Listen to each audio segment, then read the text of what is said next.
Welcome to Divorce Diary Show podcast. My name is Michelle Trina, and this is Divorce Diaries. So it's been a week. It's been a great week. It's been a roller coaster emotional week. It's been a crying in my bed week. Well, I just want to say I'm super happy right now because my daughter placed first in her gymnastics meet in balance beam. So she placed first in the balance beam, second in overall routine, and she also got a couple of ribbons for other for her. She got second place for bars and then third for her floor routine, but first place medal for beam in her level and her age group. I'm ecstatic.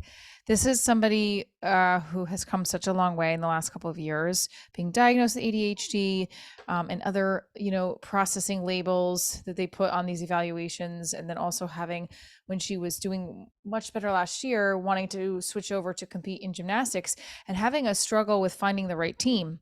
And I was told by a coach from a place that we first brought her that she may not be able to compete because of her ADHD. And the coach was like, the gym that I was originally at is amazing. Tumble Zone, shout out to you. They are a rec gym though, so they don't have a competition league. So they gave me a couple of recommendations, and the place that they gave me ended up closing down in a month. And that same place really didn't feel like they were guiding her in the right way. Then I found her current gym, which also which by the way is great, but they also had some concerns in the beginning too, because she needs to follow the guidelines of teams. And it's not that she was doing it on purpose, it's just she didn't know. So she stuck with it. She and she's here winning first fucking place on beam, which was her hardest. So consistency, my friends, consistency. Financially, I had a low point this week, and I was had to figure out a few things in order to make ends meet in the next couple months, because I'm pouring a lot of money into my business. And it's not exactly coming out right away, I have been auditioning like crazy, or no, I should say I've been submitting like crazy. And I don't feel like I'm getting the return that I want to see. So I do get a lot of kids stuff, like kids gigs that pay, but like I don't have market myself as enough to get more like that. So I have to go back to the drawing board. The new guy issue, I keep calling him the new guy. He's not new, he's nothing now. He's not in my life. And I've been very upset about it too, which I've talked about a couple times on the podcast this week, because I was scheduled to record a bunch of episodes last week anyway, and then it was just so happened that something happened where I was really emotional and I was like spewing about it on the podcast. And ironically, my friend Noam was on Divorce Rabbi. I did an episode with Gina, who that episode's not released yet. Stone and Stone the comics. And those are going to be released the next 2 weeks, which I'm really excited about. This guy and I, again, weren't dating. We're friends, talking. I don't know. Not really friends either, because we both were interested. I mean, I was interested, but he couldn't get past the religion. I talked about this, the whole thing. I ended up having to block him on Facebook last week. And he blocked me too. I did notice that. And my friend was like, well, you blocked him first. I'm like, so he's supposed to wait by his phone until I unblock him and then like apologize for not being with me. And she's like, you are the one that plays games, Michelle. What? Tag, you're it. I blocked you first. Yep, I understand. That sounds so irrational. No, in all real seriousness, I am happy about my daughter's successes. I actually feel good about getting over this guy and moving forward just on my career stuff, because he couldn't give me what I needed. I couldn't handle being even acquaintances with him, because seeing a picture on Facebook, should I say what I know about the picture? I don't know anything about the picture. I have just literally had bad feelings about that picture since I fucking saw it. I wish I had answers to it, but I don't think the answers would make me feel better. I mean, it's a picture of him with two women. I mean, in the woman that posted it, I had looked on, like, because it was, he didn't post it, she tagged him in it. I'm starting to conjure up stories in my brain that that's somebody that he just met and now he's talking to her and he's forgotten all about me. So that's what's happening inside my head. And I'm, in the second I have a second to allow the second I allow myself to go down that rabbit hole, it is not pretty. And I keep telling myself to not go down that rabbit hole because it doesn't matter, because he's not the right one. And I'm trying to swallow that. But, in the back of my head, I'm like, but he said we had a nice connection. He said he couldn't stop thinking about me. He said he cared about me. Why would he be able to, why would he be able to stop immediately thinking and having feelings for me and be turned on by somebody else? I don't know. These are the stories that are coming up in my head. Also, I had a weird dream.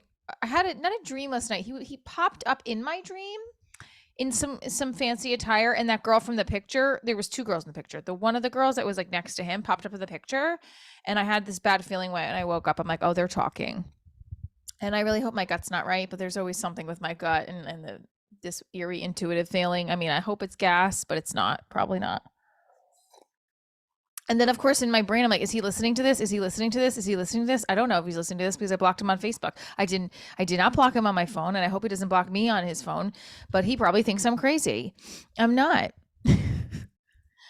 I'm just an expressive, creative person trying to figure out why I have not been with somebody in years. I mean, I've been sexually with somebody, but not in a relationship. And it's actually starting to really wear on me, like really wear on me. I'm trying not to let it, because I'm sure I'm not alone. But like the last relationship I had was with a married man that went on for a year and a half, and I couldn't call it my boyfriend because he's married, but it was a relationship. Like, we saw each other for on and off. Like, we did things incognito, but we did, but that wasn't even a real relationship. But that's what I have to say is my last relationship, and it's pathetic. I did date a few guys. I mean, like, I dated this Greek guy on and off, but like we just went on dates. The pandemic obviously was a time period where many of us didn't date, but some people were dating in the pandemic, like physically seeing other people, and I was like, no, what's the point of that? I mean, I met the producer during the pandemic, the later part of the pandemic. All right, I had to just go heat up my hot cocoa because it's an evening when I'm recording this. Usually I record in the morning, but we had the gymnastics competition. So basically, I'm allowing myself here and there to go down the rabbit hole of still thinking about this guy, which is probably not going to go away for a while because I don't let things go. And I'm just going to keep hoping that he reaches out to me and says, hey, how are you? But he won't, because he probably thinks I'm crazy. I mean, I don't know if he thinks I'm crazy. I honestly don't know. And I think the whole thing is really going to eat at me, but I cannot go backwards. And I said to myself, what if I just texted him and be like, do you hate me now? But what is the point of that? Because he's just going to be like, you're nuts. I heard your either he had to have heard the podcast because he clearly did something with that picture. I know I'm a fucking nut job. I'm going to be real with you. I know I nothing. I don't know. I'm not a nut job. I don't know. I unblocked him and then I saw that he blocked me. It was like the worst feeling. But at the same time, he probably was like, well, what the hell? You blocked me. Because I like you and you can't be with me, you fucking asshole. Sorry. Why am I apologizing to myself right now on air when there's 5 listeners? Probably none of them is him. None of them are him, because he's like, I'm never listening to that bitch again. I don't know. I was texting with my ex, the cop, about this was you guys want to hear the texting? This was him. This is me. I'm just going to share it right now. This is how pathetic I am. I was like, fuck it. I need to have sex. Okay. Well, we were supposed to get together Tuesday and I was like, no, forget it. And then we didn't.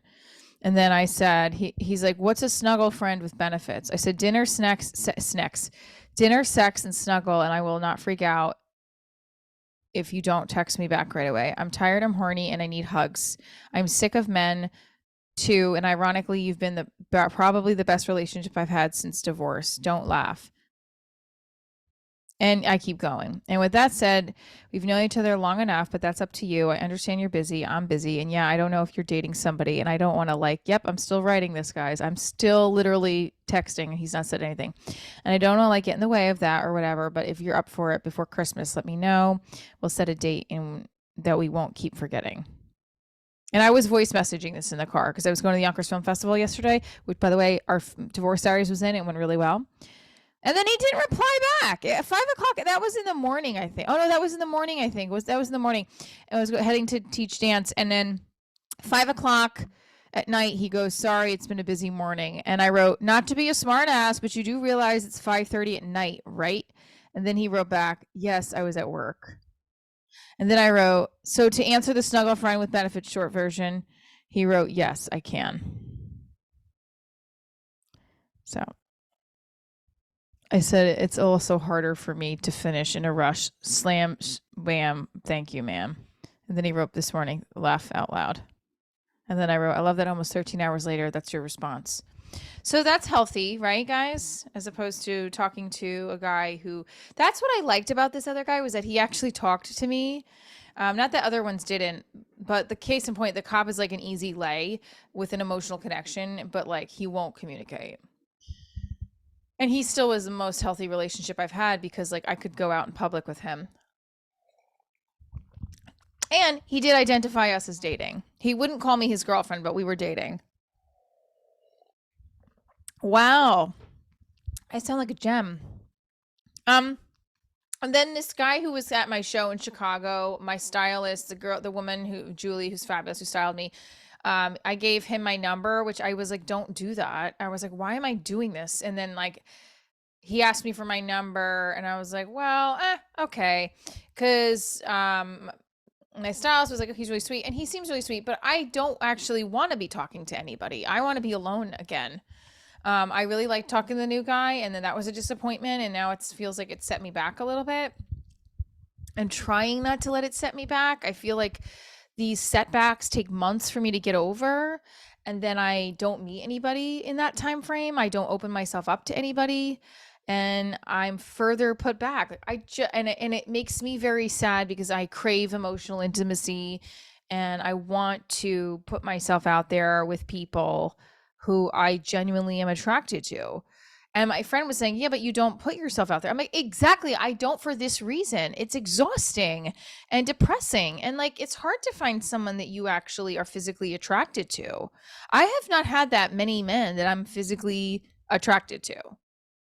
Or I should say, let me not say that. I have not had many men that when I meet them, I'm emotionally and physically there. With this guy, I think the second I saw him, I was like, huh. And it's nothing about the fact that he looks like Fabio. I don't know why I'm saying Fabio. He doesn't look like Brad Pitt or anything, but and I am by no means Jennifer Aniston, although I wish I were. No, I'm glad I'm Michelle Trina. Let me take that back. It wasn't just the physical look. Yes, he's an attractive man, but it was this initial instant chemistry that I felt from him. And that's hard to find.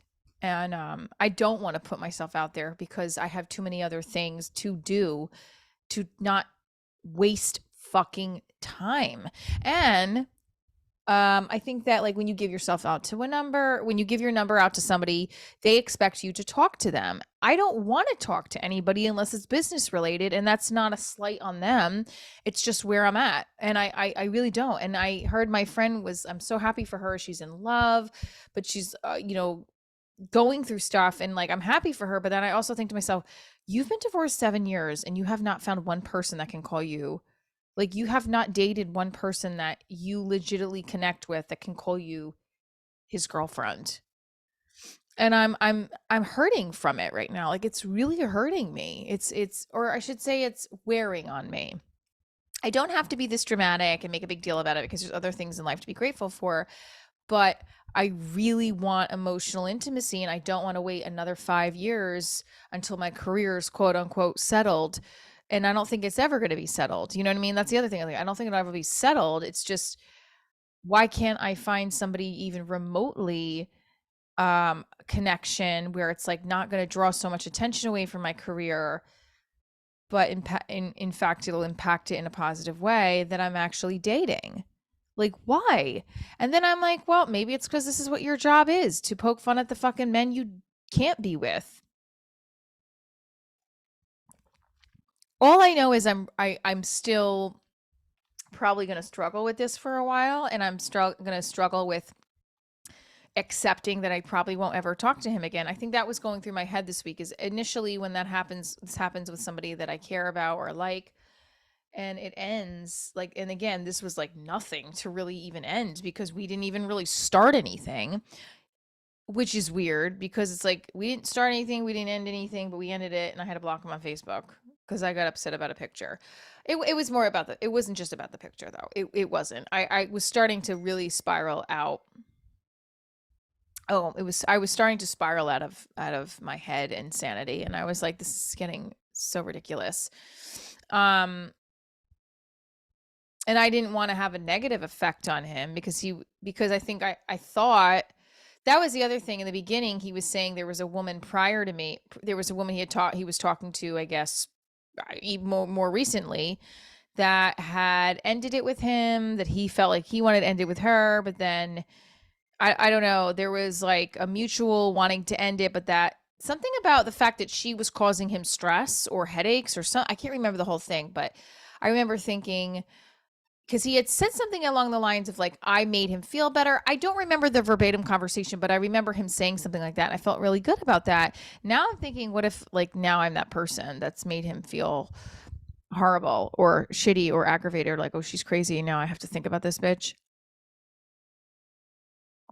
Well, he's not thinking about me. He's with other women outside in bars in New York City who practice Judaism and eat kosher, that are clearly leagues upon leagues higher in religion and soul connection. No, I used the wrong phrase. Not higher in religion, but they are in sync with his religious beliefs and can match his level, in his spiritual world, because I can't, because I'll fight a fucking motherfucker. No, I don't know. I don't know what I'm saying.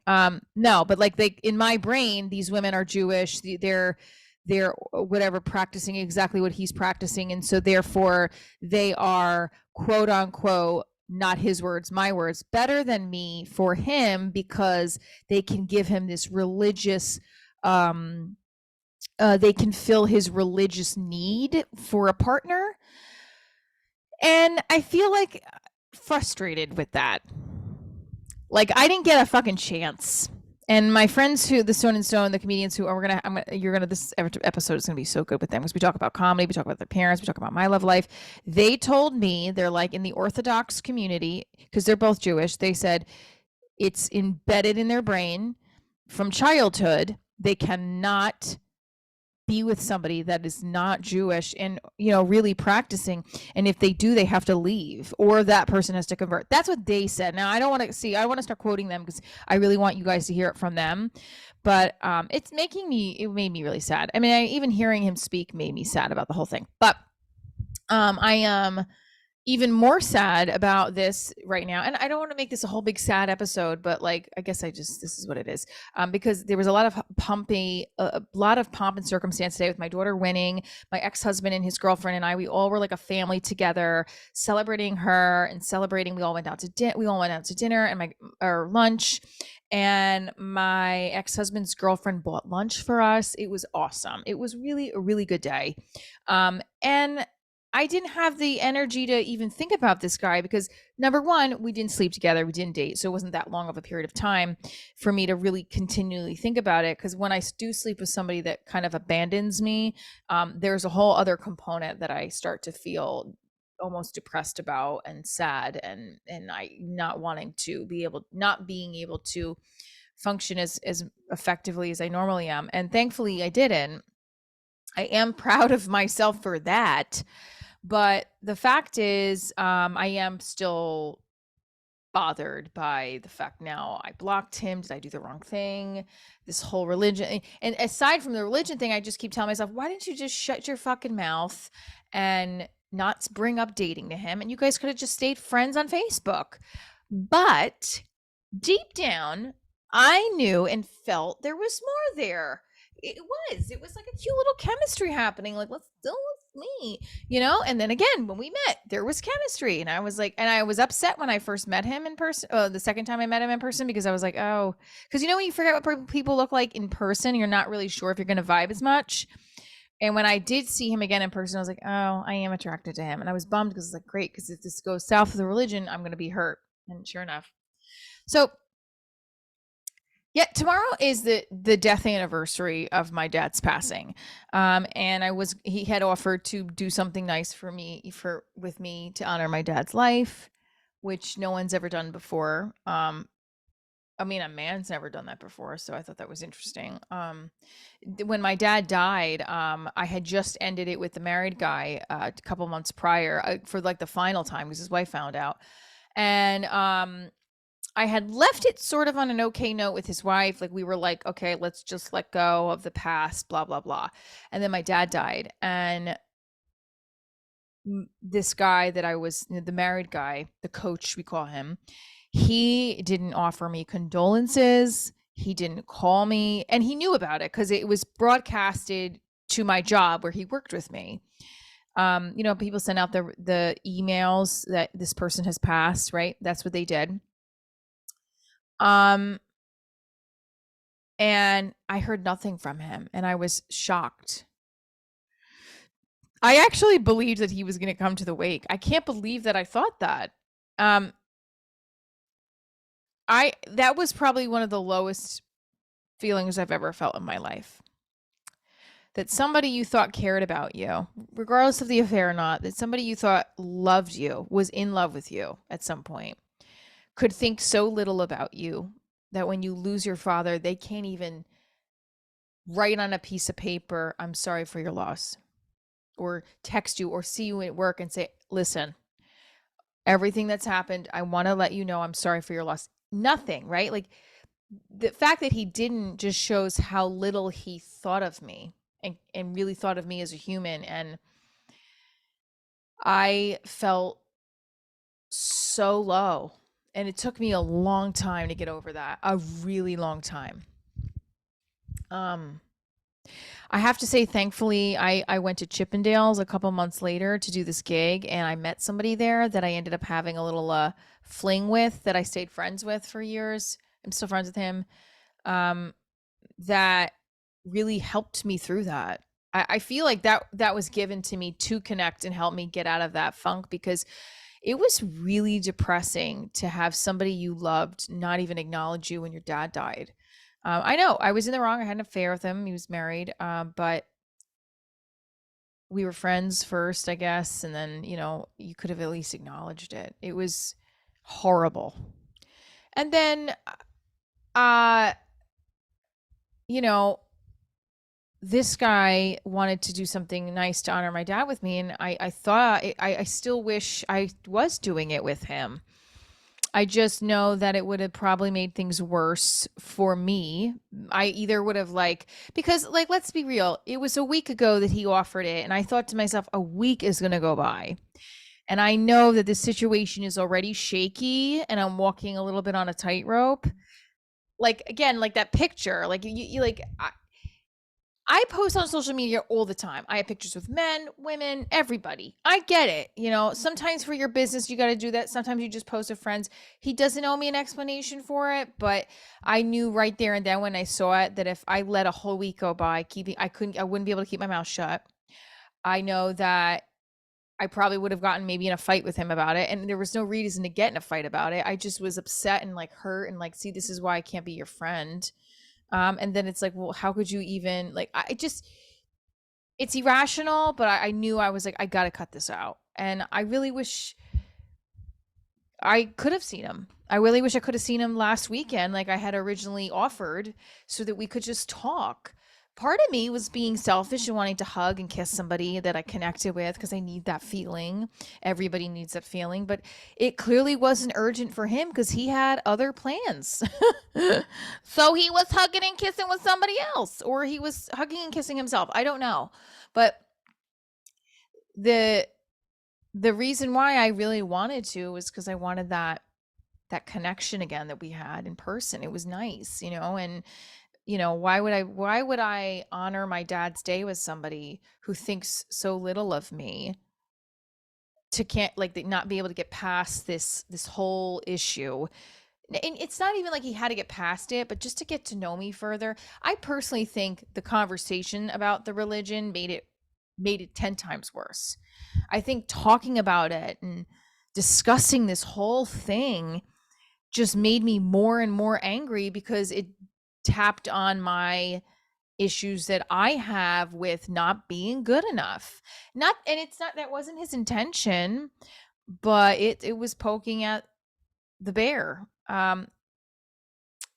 So what am I trying to say? I guess I'm going in circles. What am I trying to say? A, I hope that he's listening to this. B, why? Because I'm feeling very sad about the whole thing. And there's nothing I can really do, but I hope that we can talk again in the future and or not, I guess. I don't know. I don't know if it's healthy to talk to somebody that kind of made me feel this way. I may have made him feel a certain way and I don't know. I mean, fuck it. It's this Divorce Diary Show podcast. This is what I really hope. I really hope that I hear from him again and he says says that he's an idiot for allowing this to get in the way, and then I can apologize for reacting, but I doubt that will happen. I would have really liked to see him tomorrow I would have liked to spend the day celebrating my father with somebody who wants to call me their, girlfriend or spend time with me and be with me in a real way. I would have loved that. But the problem with that was that he doesn't want to be with me in a real way.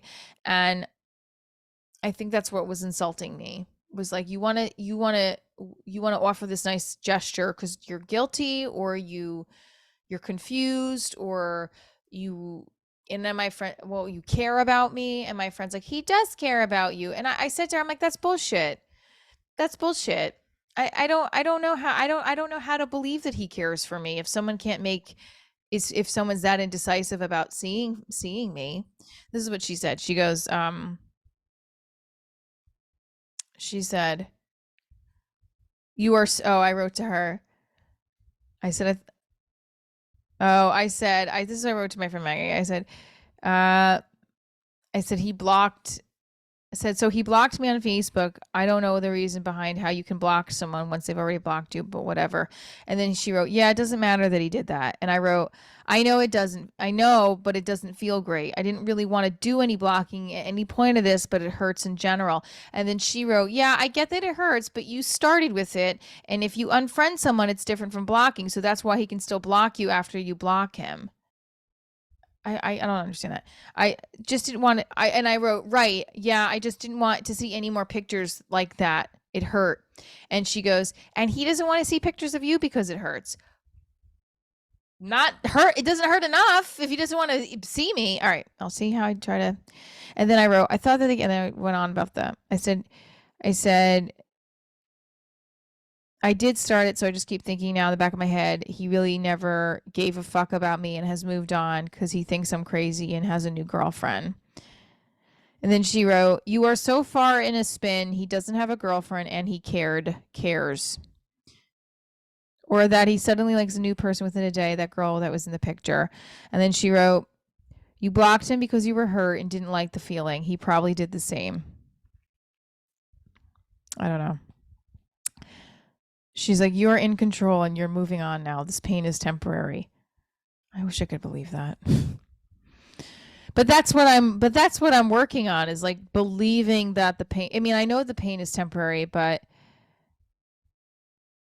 I don't know. I guess there's no way around it because no matter what, even if I stopped it right away, I mean, I tried. Anyway, It's my dad's death anniversary tomorrow, and it's emotional. I was crying a lot today because my daughter, I was the journey and progress that my daughter has made in the last couple of years. First fucking place in Beam level 7 yoga. Okay, proud of her, proud of this girl. And she was so happy. You should have seen how, and not only that, even if she didn't place today, her focus and attitude from the wake up to the end of the meet was on point. And that is what's all worth it, you know? And I was on and off crying, thinking about her as a baby, thinking about the struggles during the pandemic, just thinking about evaluations and doctors throughout the years. And I'm sure that all these things will continue happening, and the roller coasters, and just when your child has a win like that, it makes all of the pain and the losses, like the win feels even like 1,000 times opposite of what those losses felt. You know what I'm saying? Like the pain you felt when your child was in pain, when they win, you feel like times 200 then better, right? So for tomorrow, I don't know what I'm gonna do to honor my dad. I might just play some Dean Martin. My mom, there's a mass that's gonna be said for him at 9 o'clock, so I'm gonna listen to that. Um, I haven't gone to church in a long time, and maybe it's time to start going again. Oh, it's St. Elizabeth's. It's going to be streaming. St. Elizabeth's in Wyckoff. It'll be streaming on stelizabeths.org if you want to listen to the mass that'll be dedicated to my father, Frank Trena. We were in the Yonkers Film Festival this weekend, and it was great to watch it on a nice screening. It was a nice screening too. And we are semifinalists in the Chicago Film Awards. And New Year's Eve, we're selling. Our tickets are doing well. I don't know about Jersey, January 14th. I'm a little concerned because people don't want to buy tickets for January because they're concerned about Christmas gifts. So I'm concerned about these shows that are coming up. I mean, not New Year's Eve I'm excited about, but like I don't want to fail again like I did with Long Island. And for all the successes you think of the one failure, right? And I don't want that to happen either. So I'm trying to just go with it. Um I'm trying to wrap this up and find something poignant to say about where I'm at right now with finding love with a man. Um, because when I was talking to my girlfriend today, and she's in love with somebody, I told her, I was like, oh, I'm jealous in a good way, but I'm also like so lost. Like, why can't I even find that for? I haven't found it at all, ever. Um, and I just think this whole new guy thing struck up so many things that have happened over and over again to me in the past, and every little thing now is just like a trigger. And I wish I was wrong. I wish I could talk to him and clear the air. I wish I could feel better and not distracted. I wish I could take it all back. That's like all going through my head. I just wish I could wipe everything clean and clear from the slate, start over. Hey, my name is, thanks for coming to my show. Let's stay friends on Facebook. And that's it. Because I didn't want this with somebody new. I really didn't. I really just wanted to, I don't know what I wanted. I didn't want it to end like this, but I know that I recognized how much I was hurting at that point and how scared I was to get hurt further by just even seeing pictures and like knowing things and then feeling like, you see, this is why you're not good enough. And then people tell me all the time, they're like, you shouldn't put it on you. It's his issue. And I've said this before, I don't know how to translate that into my brain and my body. I don't know how. Because when you have somebody telling you you're special, you're amazing, you're this, but this is in the way, how are you not supposed to feel shitty inside? That's where everyone, like, I'm trying to get people to understand where I come from in that lens, right? Not everybody. Some people say, yeah, I get how that makes you feel other, then you have to walk away from it. But it still sits with you. It sits, and it's also like people in the past have done that, and it's like I'm not a fucking breadcrumb. Like, I'm not a scrap of meat. I'm a pretty amazing package. And I have confidence, but what I don't have confidence in is the amount of decent, good men out there that I have chemistry with. And because there are decent, good men out there, it's a matter of like who you connect and have chemistry with. And people have said, well, you don't give guys a chance. I do give them a chance. I can feel it in my bones when there's going to be a spark. And I'm not wasting time hanging out with somebody if there's no spark. So I'm going to read something that I think would mean a lot to me today in this episode. All right, so it's not really so much a quote, but something I wrote in my artist notes this week. I hope he feels that I'm hurting and reaches out, only to not have another burned bridge, while at the same time, why do I care? I don't want a person in my life that's this indecisive about me, or that was indecisive about me, while at the same time getting me gifts and making me feel special, and then also really probably not being able to be with who I am, which is a comedian, which is somebody who talks about her life. I hate dating, and that's why I'm blocked on every single one of the men I date social media accounts. No, I actually that's a joke I wrote in my artist notes. I'm not blocked on all of theirs. I'm blocked now, obviously, just on his. But oh no, I'm blocked on his and the married guy. But obviously, the married guy was for a reason. Dating in your 40s is like ordering a milkshake that tastes just like regular milk. Just it's cream. It's not thick. It's thin. It doesn't go through the straw. It's like the worst milkshake you'd ever have. Okay. Has anyone ever said, I'm ready to date and actually believed it? Knowing how to find every woman. Oh, okay. If you know how to find every woman in his life through his Instagram posts, you're not a stalker. You're just thorough. Oh, this was my other one. Facebook now has found a way to help me play games and dating. How can you block me when you blocked them? Come on, man. I did it first. All right, I did that one already. I can't even pretend to date someone now. Can you 41, I can't even connect to the guy that would say, yes, I'll date you. Everybody tells me to expect someone to be talking to multiple people when you first start dating them. Yuck, that's gross. But that's dating. It's like everyone has this cavalier attitude, or suck it up. This is what it is.